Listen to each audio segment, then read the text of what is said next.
Құс қанша биік ұшса да, табатын рызығы жерде. Адам қанша тәкаппар болса да, баратын жері көрде.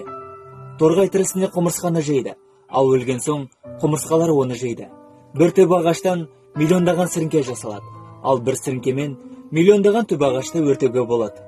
Жағдайлар кез келген сәтте өзгеруі мүмкін. Сондықтан бұл өмірде ешкімге көлеңкең түсіруші болма. Бәлкім сіз бүгін мықты шығарсыз, бірақ уақыт сізден де мықты. Және адамды үндемейді деп аузыңызға келген нәрсені айтып, басына беруге болмайды. Себебі үндемеу ол сыйластықтың белгісі.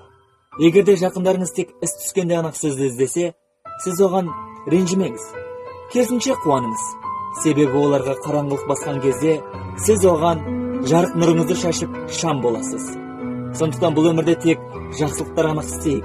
Себебі жамандық бұл өмірде жеткілікті.